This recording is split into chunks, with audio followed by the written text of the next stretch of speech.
श्रीमद् भगवत गीता के पास दुनिया की हर समस्या का समाधान है, आपके हर सवालों का जवाब है। भगवत गीता ही है जो आधुनिक युग में समस्याओं से घिरे हुए मनुष्य को एक कर्मशील जीवन जीने के लिए प्रेरित करती है। गीता ऐसे प्रेरणादायक संदेशों का महासागर है जो जीवन से निराश मनुष्य को आशाओं से भर देती है। श्रीमद् भगवत गीता एकमात्र ऐसा ग्रंथ है जो मनुष्य को जीने का सही तरीका बताती है। गीता जीवन में धर्म, कर्म और प्रेम का पाठ पढ़ाती है। श्रीमद् भगवत गीता का ज्ञान मानव जीवन और जीवन के बाद का जीवन दोनों के लिए उपयोगी माना गया है।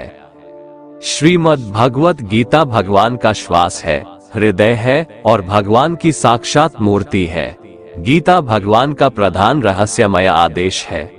ऐसी दशा में गीता का पालन करने वाला उन्हें प्राणों से भी बढ़कर प्रिय है। भगवत गीता में कुल 18 अध्याय है और 700 श्लोक है, जिसे सभी के लिए पढ़ पाना थोड़ा मुश्किल है। इसीलिए आज के इस बेहद ही खास वीडियो में हम श्रीमद् भगवत गीता के 30 विचारों के बारे में बात करने वाले हैं, जिन्हें जानकर आप श्रीमद् भगवत गीता का सही मतलब समझ पाएंगे। इसलिए इन विचारों को आप हर रोज जरूर सुने। तो चलिए जानते हैं भगवत गीता के 30 महत्वपूर्ण विचारों को। भगवान श्री कृष्ण अर्जुन को उपदेश देते हुए कहते हैं कि हे अर्जुन, क्यों व्यर्थ चिंता करते हो? किससे व्यर्थ डरते हो? कौन तुम्हें मार सकता है? यह आत्मा अजर अमर है। आत्मा न तो मरता है और न ही जन्म लेता है, क्योंकि आत्मा अजन्मा, नित्य, सनातन और पुरातन है। शरीर के मारे जाने पर भी यह नहीं मरता। जिस प्रकार मनुष्य अपने पुराने वस्त्रों को त्याग कर नए वस्त्र धारण करता है, ठीक उसी प्रकार आत्मा पुराने व्यर्थ शरीर को त्याग कर नए शरीर को धारण करती है। आत्मा को शस्त्र काट नहीं सकते और न अग्नि इसे जला सकती है, जल इसे गीला नहीं कर सकता और ना ही वायु इसे सुखा सकती है। ये प्रकृति का नियम है। इस सत्य को स्वीकार करके भयमुक्त होकर आज में जीना चाहिए। ज्ञानी व्यक्ति ना तो मरने वाले का शोक करते हैं और ना ही उनका शोक करते हैं जो अभी जिंदा है, क्योंकि वो जानते हैं जो मर गया वो फिर से जन्म लेगा और जो जिंदा है वो एक दिन जरूर मरेगा। परंतु फिर भी अगर तुम इस आत्मा को सदा जन्म लेने वाला और सदा मरने वाला समझता है, तो भी हे महाबाहो, तू इस प्रकार का शोक करने के योग्य नहीं है, क्योंकि इस मान्यता के अनुसार जन्मे हुए की मृत्यु निश्चित है और मरे हुए का जन्म लेना भी निश्चित है। हे अर्जुन, अपने धर्म से भागकर तू भय मत कर, क्योंकि एक क्षत्रिय के लिए धर्मयुक्त युद्ध से बढ़कर दूसरा कोई कल्याणकारी कर्तव्य नहीं है। हे पार्थ, अपने आप प्राप्त हुए और खुले हुए स्वर्ग के द्वार रूपी इस प्रकार के युद्ध को भाग्यवान क्षत्रिय लोग ही पाते हैं। किंतु अगर तुम इस धर्मयुक्त युद्ध को नहीं करेगा तो स्वधर्म और कीर्ति को खोकर पाप को प्राप्त होगा तथा युगों युगों तक तुम्हारे अपकीर्ति की चर्चा होगी। सम्मानित पुरुष के लिए अपकीर्ति मौत से भी बढ़कर है। या तो तुम युद्ध में मारा जाएगा और स्वर्ग को प्राप्त होगा, या तो संग्राम में जीतकर पृथ्वी का राज्य भोगेगा। इस कारण हे अर्जुन, उठ और युद्ध कर। हार जीत, लाभ हानि और सुख दुख को समान समझकर युद्ध के लिए तैयार हो जा।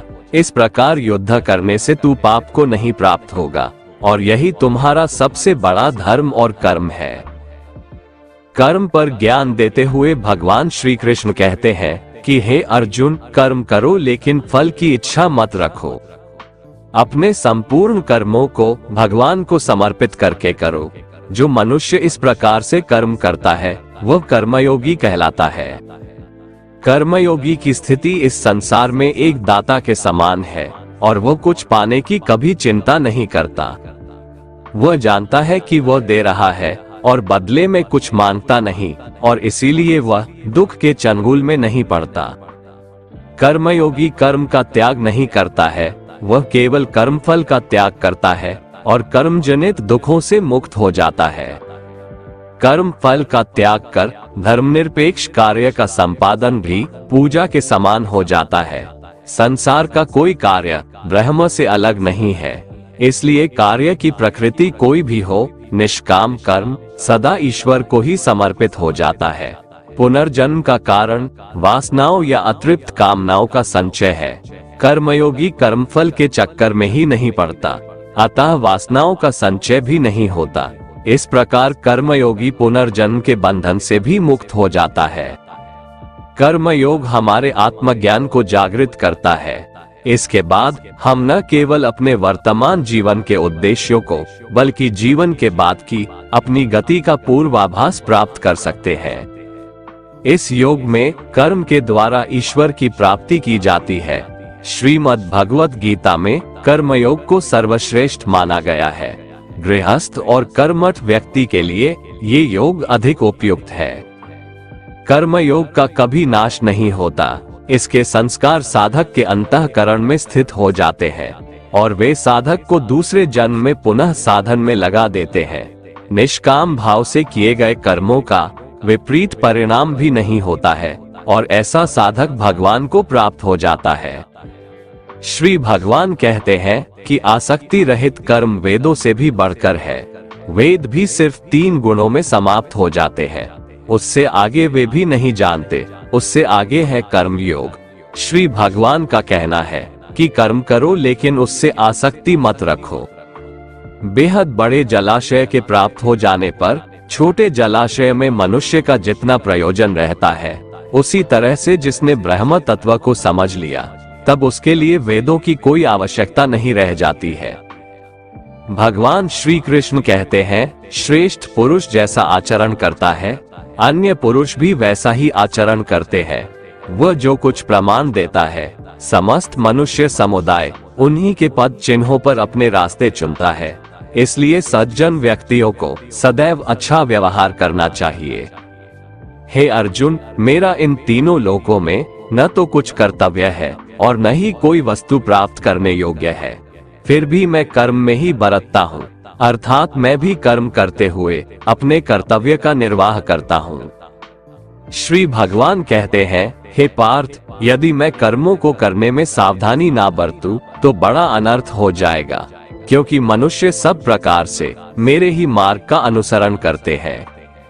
इसलिए यदि मैं कर्म न करूं तो ये सब मनुष्य नष्ट भ्रष्ट हो जाएंगे और मैं संकर्ता का करने वाला हो जाऊंगा तथा इस समस्त प्रजा को नष्ट करने वाला बन जाऊंगा। हे भारत, जिनमें समझ नहीं होती वो कर्म में आसक्त होकर कर्म करते हैं। आसक्ति रहित विद्वान को भी चाहिए कि वह भी लोगों को सही दिशा दिखाने के लिए उसी प्रकार कर्म करे। जो ज्ञानी है, जिन्हें ईश्वर की सच्चाई मालूम हो चुकी है, उनकी ये जिम्मेदारी बन चुकी है कि उनके काम करने के तरीके से कहीं किसी और के मन में काम करने के प्रति अश्रद्धा या अपमान ना पैदा हो जाए। इसलिए उन ज्ञानी जनों के लिए ये जरूरी है कि वो ऐसा उदाहरण सामने रखें जिससे हर कोई अपना कर्म, अपना कर्तव्य करने के लिए प्रेरित हो। वास्तव में संपूर्ण कर्म सब प्रकार से प्रकृति के गुणों द्वारा किए जाते हैं, तो भी जिसका अंतःकरण अहंकार से मोहित हो रहा है, ऐसा अज्ञानी मैं करता हूँ ऐसा मानता है। तामसिक गुण वाले व्यक्ति आलस्य या नींद इसी प्रकार के कर्म करते हैं। राजसिक गुण वाले बात बात पर शौर्य या बहादुरी दिखाने का काम करते हैं, लेकिन ज्ञानी मनुष्य जानते हैं उसके गुण ही उससे कर्म करवा रहे हैं, और जो ज्ञानी नहीं होते वो समझते हैं कि सब कुछ वही कर रहे हैं। कर्म में लगे हुए ज्ञानियों को ये जानना चाहिए कि गुण ही उनसे कर्म करवाते हैं, वो खुद कुछ भी नहीं करते। और जो ज्ञानी इस बात को समझ ले तो ये उनकी जिम्मेदारी होती है कि वो अज्ञानियों को समझाए कि कर्म ही उनका धर्म है। श्री कृष्ण अर्जुन से कहते हैं कि तुम मुझ अंतर्यामी परमात्मा में अपने सारे कर्मों को अर्पण कर दे। जो कोई मनुष्य दोष दृष्टि से रहित और श्रद्धा युक्त होकर मेरे इस मत का सदा अनुसरण करते हैं, वे भी संपूर्ण कर्मों से छूट जाते हैं। परंतु जो मनुष्य मुझ में दोषारोपण करते हुए मेरे इस मत के अनुसार नहीं चलते हैं, उन मूर्खों को तू संपूर्ण ज्ञानों में मोहित और नष्ट हुआ ही समझ। ज्ञानी मनुष्य या योगी किसे कहते हैं? इसके बारे में श्री भगवान बताते हैं कि जब मनुष्य मन में स्थित संपूर्ण कामनाओं को भली भांति त्याग देता है और आत्मा से आत्मा में ही संतुष्ट रहता है, तब वह मनुष्य ज्ञानी या योगी कहलाता है। दुखों की प्राप्ति होने पर जिसके मन में उद्वेग नहीं होता, सुखों की प्राप्ति में जो सर्वथा स्पृहा रहित है तथा जिसके राग, भय और क्रोध नष्ट हो गए हैं, ऐसा मनुष्य ज्ञानी कहलाता है। जो मनुष्य सर्वत्र स्नेह रहित होकर शुभ या अशुभ वस्तु को प्राप्त होकर न प्रसन्न होता है और न द्वेष करता है, वह ज्ञानी है। जिस प्रकार कछुआ सब ओर से अपने अंगों को समेट लेता है, वैसे ही जब कोई मनुष्य इंद्रियों के विषयों से इंद्रियों को सब प्रकार से हटा लेता है, तब वह स्थिर बुद्धि मनुष्य ज्ञानी के समान है, ऐसा समझना चाहिए। इसलिए साधक को चाहिए कि वह उन संपूर्ण इंद्रियों को वश में करके समाहित चित्त होकर मेरा ध्यान करे, क्योंकि जिस पुरुष की इंद्रियां वश में होती है, उसी की बुद्धि स्थिर हो जाती है। विषयों का चिंतन करने वाले पुरुष की उन विषयों में आसक्ति हो जाती है, आसक्ति से उन विषयों की कामना उत्पन्न होती है और कामना में विघ्न पड़ने से क्रोध उत्पन्न होता है। क्रोध से भ्रम पैदा होता है, स्मृति में भ्रम हो जाने से बुद्धि का नाश हो जाता है और बुद्धि का नाश हो जाने से उस पुरुष का पतन हो जाता है। जिस प्रकार हवा के झोंके नाव को भटका देती है, ठीक उसी प्रकार मनुष्य की इंद्रियां उसकी बुद्धि को भटका देती है। इसलिए हे महाबाहो, जिस पुरुष की इंद्रियां उसके बस में होती है, उसी की बुद्धि स्थिर है और वही पुरुष योगी या ज्ञानी कहलाता है। भगवान श्री कृष्ण कहते हैं, जिस प्रकार समुद्र की स्थिति अचल है, भारी से भारी आंधी तूफान आने पर या अनेक नदियों के जल प्रवाह उसमें प्रविष्ट होने पर भी वह अपनी स्थिति से विचलित नहीं होता, मर्यादा का त्याग नहीं करता, उसी प्रकार परमात्मा के स्वरूप में स्थित योगी की स्थिति भी सर्वथा अचल होती है। बड़े से बड़े सांसारिक सुख दुखों का संयोग वियोग होने पर भी उसकी स्थिति में जरा भी अंतर नहीं पड़ता। वह योगी परमात्मा में नित्य निरंतर अटल और एकरस स्थित रहता है। जो मनुष्य संपूर्ण कामनाओं को त्याग कर ममता रहित, अहंकार रहित और स्पृहा रहित होकर विचरण करता है, वही मनुष्य शांति को प्राप्त कर पाता है। मन पर नियंत्रण रखना जरूरी है। मनुष्य का मन वायु की तरह चंचल है। यह मन ही है जो मनुष्य को काम वासनाओं की तरफ भटकाता रहता है। अगर जीवन को सफल बनाना है तो मन पर काबू करना बहुत जरूरी है। मन को वश में करने से दिमाग की शक्ति केंद्रित होती है, जिससे कार्यों में सफलता मिलने लगती है। गीता के अनुसार जिस व्यक्ति ने अपने मन पर काबू पा लिया, वह मन में पैदा होने वाली बेकार की चिंताओं और इच्छाओं से भी दूर रहता है। साथ ही व्यक्ति अपने लक्ष्य को भी आसानी से प्राप्त कर लेता है। अगर मन को वश में नहीं करोगे तो वह तुम्हारा सबसे बड़ा शत्रु बन जाएगा। हमेशा शक करने वाला व्यक्ति कभी शांति प्राप्त नहीं कर पाता है, इसलिए संदेह करने से बचें। अधिक संदेह करने से मन की शांति भंग हो जाती है और व्यक्ति भ्रमित होकर अपने संबंधों को नष्ट कर डालता है। जो हुआ वह अच्छा हुआ, जो हो रहा है वह अच्छा हो रहा है, जो होगा वह भी अच्छा ही होगा। तुम भूत का पश्चाताप न करो, भविष्य की चिंता न करो, अभी तो वर्तमान चल रहा है। तुम्हारा क्या गया जो तुम रोते हो? तुम क्या लाए थे जो तुमने खो दिया? तुमने क्या पैदा किया था जो नाश हो गया? न तुम कुछ लेकर आए, ना कुछ लेकर जाओगे। जो लिया यहीं से लिया, जो दिया यहीं पर दिया। जो लिया इसी संसार से लिया, जो दिया इसी संसार को दिया। तुम खाली हाथ आए थे और खाली हाथ चले जाओगे। जो आज तुम्हारा है कल वो किसी और का था, परसों किसी और का होगा। तुम इसे अपना समझकर मग्न हो रहे हो। बस यही प्रसन्नता तुम्हारे दुखों का कारण है। परिवर्तन संसार का नियम है। एक क्षण में तुम करोड़ों के स्वामी बन जाते हो, दूसरे ही क्षण में तुम दरिद्र हो जाते हो। मेरा तेरा, छोटा बड़ा, अपना पराया मन से मिटा दो, फिर सब तुम्हारा है, तुम सबके हो। भगवान श्री कृष्ण कहते हैं कि मैं ही सबकी शुरुआत हूँ। मैं शुरुआत से पहले भी था और सब खत्म होने के बाद भी रहूंगा। सब मुझ में है और मैं सब में हूँ। ये धरती, चंद्रमा, सूरज, मिट्टी, हवा, पानी सब मैंने बनाए हैं। मैंने ही भगवान, शैतान, राक्षस और इंसान बनाया। मैं ही ब्रह्मा हूँ, मैं ही विष्णु हूँ और मैं ही महेश हूँ। मैं धरती की मधुर सुगंध हूँ, मैं अग्नि की ऊष्मा हूँ। सभी जीवित प्राणियों का जीवन और सन्यासियों का आत्म संयम भी मैं ही हूँ। मैं ही सबका पालन पोषण करता हूँ और मैं ही सबका विनाश करता हूँ। मैं धरती के सभी प्राणियों को जानता हूँ, लेकिन वास्तविकता में मुझे कोई नहीं जानता। जब जब इस धरती पर पाप, अहंकार और अधर्म बढ़ेगा, तो उसका विनाश कर पुनः धर्म की स्थापना करने हेतु मैं अवश्य अवतार लेता रहूंगा। कान्हा कहते हैं, जिस प्रकार प्रकाश की ज्योति अंधेरे में चमकती है, ठीक उसी प्रकार सत्य भी चमकता है। इसलिए मनुष्य को हमेशा सत्य की राह पर चलना चाहिए। तन की सुंदरता मन को आकर्षित करती है, जबकि स्वभाव की सुंदरता हृदय को आकर्षित करती है। इसीलिए मनुष्य का स्वभाव हमेशा निर्मल होना चाहिए। कौन क्या कर रहा है, कैसे कर रहा है और क्यों कर रहा है, इन सब से आप जितना दूर रहेंगे उतना ही खुश रहेंगे। मनुष्य अपने हृदय से जो दान कर सकता है वो अपने हाथों से नहीं कर सकता, और मौन रहकर जो कुछ वो कह सकता है वो शब्दों से नहीं कह सकता। किसी भी व्यक्ति को ना तो समय से पहले और ना ही भाग्य से अधिक कुछ मिलता है, लेकिन उसे पाने के लिए सदैव प्रयत्नशील रहना चाहिए। भगवान श्री कृष्ण कहते हैं, जिस मनुष्य के अंदर ज्ञान की कमी और ईश्वर में श्रद्धा नहीं होती, वो मनुष्य जीवन में कभी भी आनंद और सफलता को प्राप्त नहीं कर पाता। मोह विनाश का कारण होता है। मनुष्य के दुखों का मूल कारण उसका मोह ही है। वो जितना अधिक मोह करेगा उतना ही अधिक कष्ट भी भोगेगा।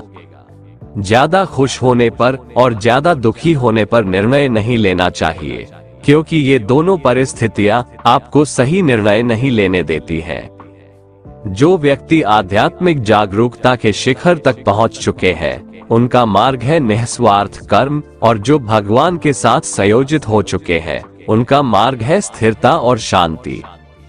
मानव कल्याण ही भगवत गीता का प्रमुख उद्देश्य है।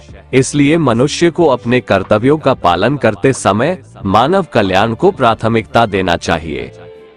हे अर्जुन, वह जो वास्तविकता में मेरे उत्कृष्ट जन्म और गतिविधियों को समझता है, वो शरीर त्यागने के बाद पुनः जन्म नहीं लेता और मेरे परम धाम को प्राप्त होता है। वो व्यक्ति जो सभी इच्छाएं त्याग देता है और मैं और मेरा की लालसा और भावनाओं से मुक्त हो जाता है, उसे अपार शांति की प्राप्ति होती है। संयम, सदाचार, स्नेह एवं सेवा, ये गुण सत्संग के बिना नहीं आते। ईश्वर से किए गए प्रार्थना से इंसान की परिस्थिति या तकदीर बदले या ना बदले, पर उस प्रार्थना से इंसान के चरित्र में जरूर बदलाव आता है। भगवान श्री कृष्ण कहते हैं, हे अर्जुन, जो भक्त मुझे जिस प्रकार भजते हैं, मैं भी उनको उसी प्रकार भजता हूँ, क्योंकि सभी मनुष्य सब प्रकार से मेरे ही मार्ग का अनुसरण करते हैं। इस मनुष्य लोक में कर्मों के फल को चाहने वाले लोग देवताओं का पूजन किया करते हैं, क्योंकि उनको कर्मों से उत्पन्न होने वाली सिद्धि शीघ्र मिल जाती है। ब्राह्मण, क्षत्रिय, वैश्य और शूद्र, इन 4 वर्णों का समूह गुण और कर्मों के अनुसार मेरे द्वारा रचा गया है। इस प्रकार उस सृष्टि रचनादि कर्म का कर्ता होने पर भी मुझ अविनाशी परमेश्वर को तू वास्तव में अकर्ता ही जान। जिसने अपने मन और इंद्रियों को जीत लिया है और जिसने समस्त भोगों की सामग्री का परित्याग कर दिया है, ऐसा आशा रहित पुरुष केवल शरीर संबंधी कर्म करता हुआ भी पापों को नहीं प्राप्त होता है। जिसको बिना मांगे जो मिले उसी में संतुष्ट रहता है, जो न किसी से ईर्ष्या करता है और ना द्वेष, जो सुख दुख को एक समान भाव से देखता है, ऐसा मनुष्य कर्म योगी कहलाता है, जिसकी आसक्ति सर्वथा नष्ट हो गई है, जो अपने देह पर अभिमान नहीं करता और जो ममता से रहित हो गया है, जिसका चित्त निरंतर परमात्मा के ज्ञान में स्थित रहता है। वैसा कर्मयोगी अपना कर्म यज्ञ की तरह करता है और मोक्ष को प्राप्त होता है। जो अपना सब कुछ परमात्मा को अर्पित कर देता है, जिसके लिए परमात्मा ही सब कुछ है, जो अपने हर कर्म में परमात्मा को देखता है और हर कर्म परमात्मा के लिए करता है, वैसा कर्मयोगी मोक्ष का अधिकारी होता है। कान्हा कहते हैं, अपनी इंद्रियों को वश में करने का सबसे बड़ा तरीका है ज्ञान। ज्ञान से ही योगी लोग अपने मन को नियंत्रण में करते हैं। जब भी कोई बुरा विचार आता है तो उनका ज्ञान ही उसे बताता है कि उनका लक्ष्य ये नहीं है। भगवान श्री कृष्ण कहते हैं, यदि कोई मनुष्य सब पापियों से भी अधिक पाप करने वाला है तो भी वह ज्ञान रूपी नाव द्वारा परमात्मा की भक्ति करके पाप रूपी समुद्र से तर जाता है। क्योंकि जिस प्रकार प्रज्वलित अग्नि ईंधनों को भस्ममय कर देता है, वैसे ही ज्ञान रूप अग्नि संपूर्ण कर्मों को भस्ममय कर देता है और मनुष्य परमात्मा को प्राप्त हो जाता है। जिसने अपनी इंद्रियों को जीत लिया है, वह मनुष्य ज्ञान को प्राप्त होता है और भगवान की प्राप्ति कर परम शांति को प्राप्त हो जाता है। विवेकहीन और श्रद्धा रहित और संशय युक्त मनुष्य इस ज्ञान को कभी प्राप्त नहीं कर पाता है। ऐसे संशय युक्त मनुष्य के लिए न ये लोक है, न परलोक है और न सुख ही है। श्री भगवान भगवद गीता में कहते हैं कि व्यक्ति को सदैव बुराई से बचकर रहना चाहिए।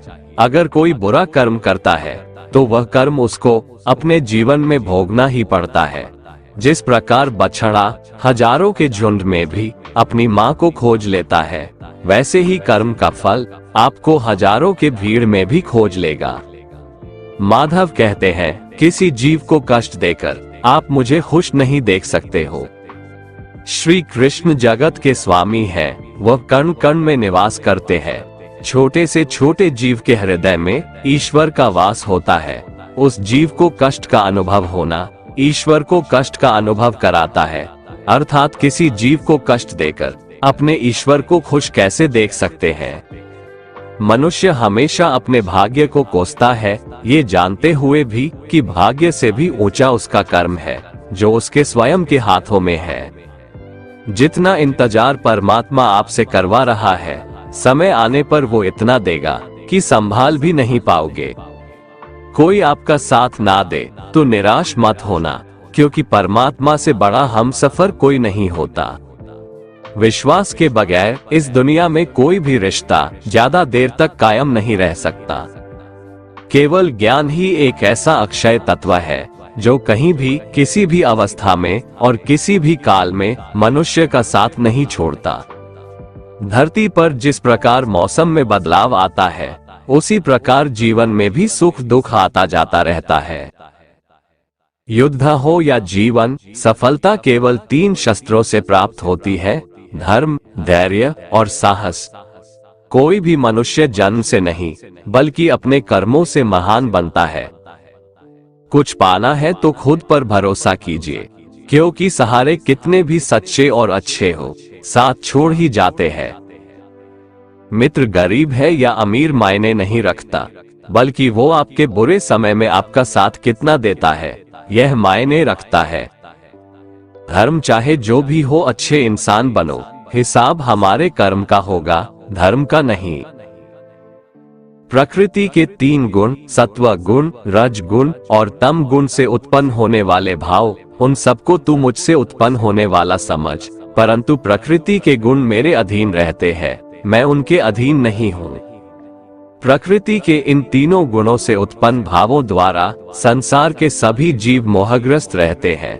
इस कारण वे मुझ परम अविनाशी को नहीं जान पाते हैं। हे अर्जुन, इन तीनों दिव्य गुणों से युक्त मेरी माया को पार कर पाना असंभव है, परंतु जो मनुष्य मेरे शरणागत हो जाते हैं वो मेरी इस माया को आसानी से पार कर जाते हैं। मनुष्यों में अधर्मी और दुष्ट स्वभाव वाले मूर्ख लोग मेरी शरण ग्रहण नहीं करते हैं। ऐसे नास्तिक स्वभाव धारण करने वालों का ज्ञान मेरी माया द्वारा हर लिया जाता है। बुद्धिहीन मनुष्य मुझ अप्रकट परमात्मा को मनुष्य की तरह जन्म लेने वाला समझते हैं, इसलिए वह मेरे सर्वश्रेष्ठ अविनाशी स्वरूप के परम प्रभाव को नहीं समझ पाते हैं। मैं सभी के लिए प्रकट नहीं हूँ, क्योंकि मैं अपनी योग माया द्वारा आच्छादित रहता हूँ। इसलिए यह मूर्ख मनुष्य मुझ अविनाशी परमात्मा को नहीं समझ पाते हैं। जो मनुष्य जीवन के अंत समय में मेरा ही स्मरण करता हुआ शारीरिक बंधन से मुक्त होता है, वह मेरे ही भाव को अर्थात मुझको ही प्राप्त होता है, इसमें कुछ भी संदेह नहीं है। हे कुंती पुत्र, मनुष्य अंत समय में जिस जिस भाव का स्मरण करता हुआ शरीर का त्याग करता है, वह उसी भाव को ही प्राप्त होता है जिस भाव का जीवन में निरंतर स्मरण किया है। इसलिए हे अर्जुन, तू हर समय मेरा ही स्मरण कर, मन बुद्धि से मेरे शरणागत होकर तू निश्चित रूप से मुझको ही प्राप्त होगा। हे पृथा पुत्र, जो मनुष्य बिना विचलित हुए अपनी चेतना अर्थात आत्मा से योग में स्थित होने का अभ्यास करता है, वह निरंतर चिंतन करता हुआ उस दिव्य परमात्मा को ही प्राप्त होता है। मनुष्य को उस परमात्मा के स्वरूप का स्मरण करना चाहिए, जो कि सभी को जानने वाला है, पुरातन है, जगत का नियंता है, सूक्ष्म से भी अति सूक्ष्म है, सभी का पालन करता है, अकल्पनीय स्वरूप है, सूर्य के समान प्रकाशमान है और अंधकार से परे स्थित है। जो मनुष्य मृत्यु के समय अचल मन से भक्ति में लगा हुआ योग शक्ति के द्वारा प्राण को दोनों भौहों के मध्य में पूर्ण रूप से स्थापित कर लेता है, वह निश्चित रूप से परमात्मा के उस परम धाम को ही प्राप्त होता है। हे पृथा पुत्र अर्जुन, जो मनुष्य मेरे अतिरिक्त अन्य किसी का मन से चिंतन नहीं करता है और सदैव नियमित रूप से मेरा ही स्मरण करता है, उस नियमित रूप से मेरी भक्ति में स्थित भक्त के लिए मैं सरलता से प्राप्त हो जाता हूँ। मुझे प्राप्त करके उस मनुष्य का इस दुख रूपी अस्तित्व रहित क्षणभंगुर संसार में पुनर्जन्म कभी नहीं होता है, बल्कि वह महात्मा परम सिद्धि को प्राप्त करके मेरे परम धाम को प्राप्त होता है। हे अर्जुन, इस ब्रह्मांड में निम्न लोक से ब्रह्म लोक तक के सभी लोकों में सभी जीव जन्म मृत्यु को प्राप्त होते रहते हैं, किंतु हे कुंती पुत्र अर्जुन, मुझे प्राप्त करके मनुष्य का पुनर्जन्म कभी नहीं होता है। जो मनुष्य 1000 चतुर्युगों का ब्रह्मा का दिन और 1000 चतुर्युगों की ब्रह्मा की रात्रि को जानते हैं, वो मनुष्य समय के तत्व को वास्तविकता से जानने वाले होते हैं। ब्रह्मा के दिन की शुरुआत में सभी जीव उस अव्यक्त से प्रकट होते हैं और रात्रि की शुरुआत में पुनः अव्यक्त में ही विलीन हो जाते हैं। उस अव्यक्त को ही ब्रह्म के नाम से जाना जाता है। हे पृथा पुत्र, वही यह समस्त जीवों का समूह बार बार उत्पन्न और विलीन होता रहता है। ब्रह्मा की रात्रि के आने पर विलीन हो जाता है और दिन के आने पर अपने आप प्रकट हो जाता है, लेकिन उस अव्यक्त ब्रह्म के अतिरिक्त शाश्वत परम अव्यक्त पर ब्रह्म है।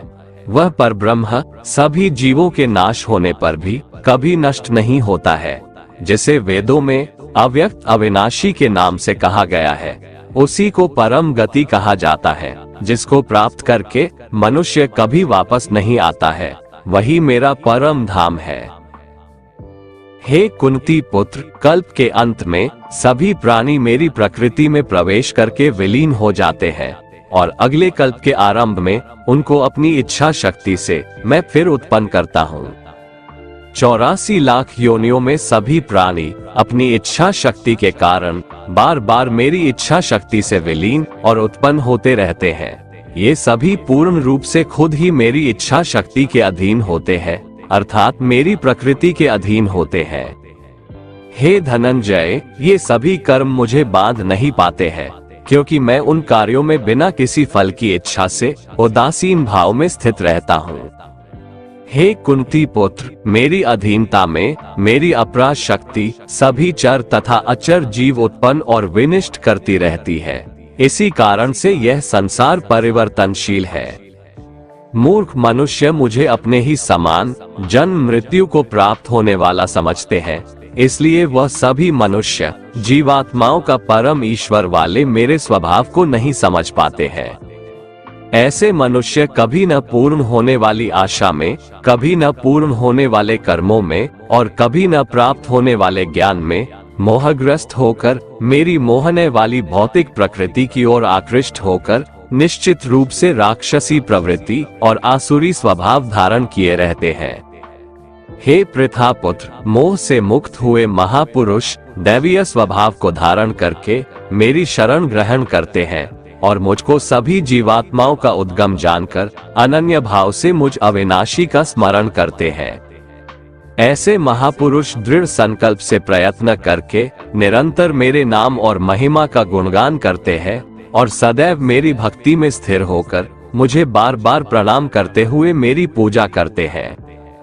कुछ मनुष्य ज्ञान के अनुशीलन द्वारा यज्ञ करके, कुछ मनुष्य मुझे एक ही तत्व जानकर, कुछ मनुष्य अलग अलग तत्व जानकर अनेक विधियों से निश्चित रूप से मेरे विश्व स्वरूप की ही पूजा करते हैं।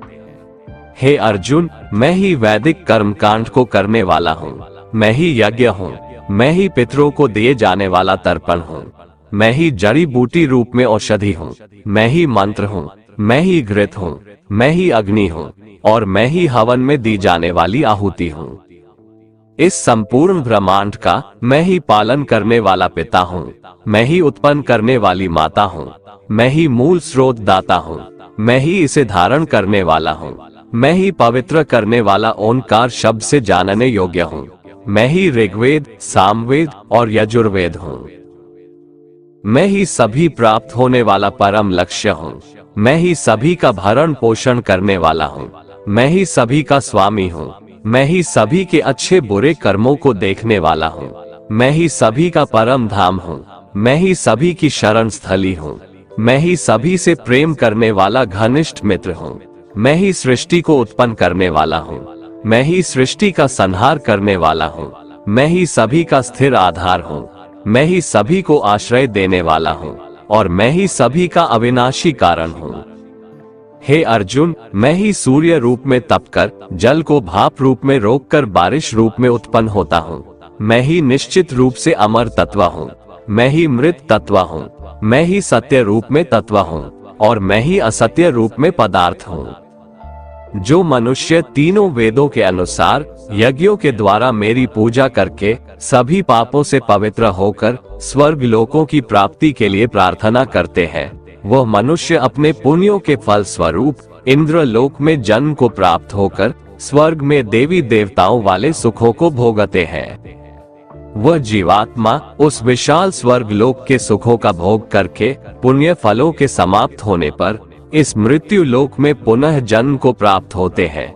इस प्रकार तीनों वेदों के सिद्धांतों का पालन करके सांसारिक सुख की कामना वाले मनुष्य बार बार जन्म और मृत्यु को प्राप्त होते रहते हैं। जो मनुष्य एकमात्र मुझे लक्ष्य मानकर अनन्य भाव से मेरा ही स्मरण करते हुए कर्तव्य कर्म द्वारा पूजा करते हैं, जो सदैव निरंतर मेरी भक्ति में लीन रहता है, उस मनुष्य की सभी आवश्यकताएं और सुरक्षा की जिम्मेदारी मैं स्वयं निभाता हूँ। मेरे ऐश्वर्य के प्रभाव को न तो कोई देवतागण जानते हैं और न ही कोई महान ऋषिगण ही जानते हैं, क्योंकि मैं ही सभी प्रकार से देवताओं और महर्षियों को उत्पन्न करने वाला हूँ। जो मनुष्य मुझे जन्म मृत्यु रहित, आदि अंत रहित और सभी लोकों का महान ईश्वरीय रूप को जान जाता है, वह मृत्यु को प्राप्त होने वाला मनुष्य मोह से मुक्त होकर सभी पापों से मुक्त हो जाता है। हे अर्जुन, संशय को मिटाने वाली बुद्धि, मोह से मुक्ति दिलाने वाला ज्ञान, क्षमा का भाव, सत्य का आचरण, इंद्रियों का नियंत्रण, मन की स्थिरता, सुख दुख की अनुभूति, जन्म मृत्यु का कारण, भय अभय की चिंता, अहिंसा का भाव, समानता का भाव, संतुष्ट होने का स्वभाव, तपस्या की शक्ति, दानशीलता का भाव और यश अपयश की प्राप्ति में जो भी कारण होते हैं, ये सभी मनुष्यों के अनेकों प्रकार के भाव मुझसे ही उत्पन्न होते हैं। सातों महान ऋषि और उनसे भी पहले उत्पन्न होने वाले चारों सनकादि कुमारों तथा स्वयंभू मनु आदि, ये सभी मेरे मन की इच्छा शक्ति से उत्पन्न हुए हैं संसार के सभी लोगों के समस्त जीव इन्हीं की ही संतानें हैं। जो मनुष्य मेरी इस विशेष ऐश्वर्य पूर्ण योग शक्ति को तत्व सहित जानता है, वह स्थिर मन से मेरी भक्ति में स्थित हो जाता है। इसमें किसी भी प्रकार का संदेह नहीं है। मैं ही संपूर्ण जगत की उत्पत्ति का कारण हूँ और मुझसे ही संपूर्ण जगत की क्रियाशीलता है। इस प्रकार मानकर विद्वान मनुष्य अत्यंत भक्ति भाव से मेरा ही निरंतर स्मरण करते हैं। जिन मनुष्यों के चित्त मुझ में स्थिर रहते हैं और जिन्होंने अपना जीवन मुझको ही समर्पित कर दिया है, वह भक्त जन आपस में एक दूसरे को मेरा अनुभव कराते हैं। वह भक्त मेरा ही गुणगान करते हुए निरंतर संतुष्ट रहकर मुझ में ही आनंद की प्राप्ति करते हैं। जो सदैव अपने मन को मुझ में स्थित रखते हैं और प्रेम पूर्वक निरंतर मेरा स्मरण करते हैं, उन भक्तों को मैं वह बुद्धि प्रदान करता हूँ जिससे वो मुझको ही प्राप्त होते हैं। बुरे लोग हमेशा बुरे कर्म करते हैं, फिर भी वह जीवन में सुखी और संपन्न रहते हैं, जबकि अच्छे लोग जीवन भर अच्छे कर्म करते हैं, फिर भी उसे अपमान और दर्द ही मिलता है। अक्सर लोगों के मन में ऐसा सवाल रहता है कि जो लोग अच्छे कर्म करते हैं वो परेशान रहते हैं, वहीं जो बुरे कर्म करते हैं वो खुशी से रह रहे होते हैं। अच्छे कर्म करने वाले परेशान होते हैं कि आखिर उन्हें इतनी परीक्षा क्यों देनी पड़ रही है, जबकि जो अधर्म की राह में है वो खुश है और जिंदगी का लुत्फ उठा रहे हैं। अक्सर लोग सोचते हैं कि अब अच्छाई का जमाना ही नहीं रहा। अगर आपके मन में भी ये सवाल आया है तो आज आप इसका जवाब सुन लीजिए। ये जवाब वो है जो भगवत गीता में लिखा है और श्री कृष्ण ने अर्जुन को दिया था। भगवत गीता में वर्णित कथा के अनुसार जब भी अर्जुन के मन में कोई दुविधा होती थी तो वो श्री कृष्ण के पास पहुंच जाते थे। एक बार की बात है, अर्जुन ने भगवान श्री कृष्ण के समीप आकर कहा कि वो दुविधा में है और इसका जवाब वो श्री कृष्ण से चाहते हैं। श्री कृष्ण ने पूछा कि क्या सवाल है। अर्जुन ने कहा, मुझे ये जानना है कि अच्छे लोगों के साथ हमेशा बुरा ही क्यों होता है, वहीं बुरे लोग खुशहाल दिखते हैं। अर्जुन के मुंह से ऐसी बातें सुनकर श्री कृष्ण मुस्कुराए और कहा, मनुष्य जैसा सोचता है और महसूस करता है वैसा कुछ नहीं होता है, बल्कि अज्ञानता की वजह से वो सच्चाई नहीं समझ पाता है। अर्जुन उनकी ये बात समझ नहीं पाए। इसके बाद श्री कृष्ण ने क्या कहा वो जानते हैं। कान्हा ने अर्जुन से कहा कि हे पार्थ, मैं तुम्हें एक कथा सुनाता हूँ, उसे सुनकर तुम समझ जाओगे कि हर प्राणी को उसके कर्म के हिसाब से ही फल मिलता है। प्रकृति हर किसी को अपनी राह चुनने का मौका देती है। अब वो मनुष्य की इच्छा पर निर्भर करता है कि उसे धर्म की राह चुननी है या अधर्म की। कथा शुरू करते हुए श्री कृष्ण ने कहा, एक नगर में दो पुरुष रहा करते थे। एक पुरुष व्यापारी था जिसके जीवन में धर्म की बहुत महत्ता थी। वो पूजा पाठ में यकीन रखता था।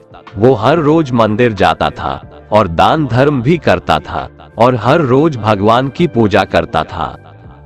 वहीं दूसरा पुरुष बिल्कुल विपरीत था। वो हर रोज मंदिर तो जाता था लेकिन पूजा करने नहीं, बल्कि मंदिर के बाहर से जूते चप्पल चुराने।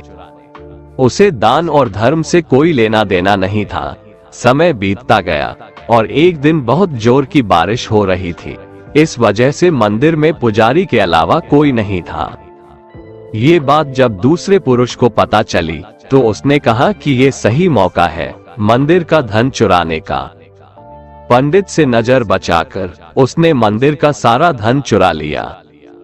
उसी समय धर्म कर्म में विश्वास रखने वाला व्यक्ति भी मंदिर पहुंचा। दुर्भाग्य से मंदिर के पुजारी ने उसे ही चोर समझ लिया और चिल्लाने लगे। वहां लोग एकत्र हो गए और उसे बहुत मारा। किसी तरह वो बचते बचाते वहां से निकला तो दुर्भाग्य ने उसका साथ वहां भी नहीं छोड़ा। मंदिर के बाहर वो एक गाड़ी से टकरा गया और घायल हो गया। फिर वो व्यापारी लंगड़ाते हुए घर जाने लगा तो रास्ते में उसकी मुलाकात उस पुरुष से हुई जिसने मंदिर से धन चुराया था। उसने कहा, आज तो मेरी किस्मत चमक गई, एक साथ इतना सारा धन मिल गया। ये सब देखकर उसे बहुत बुरा लगा और उसने अपने घर से भगवान की सारी तस्वीरें निकाल दी।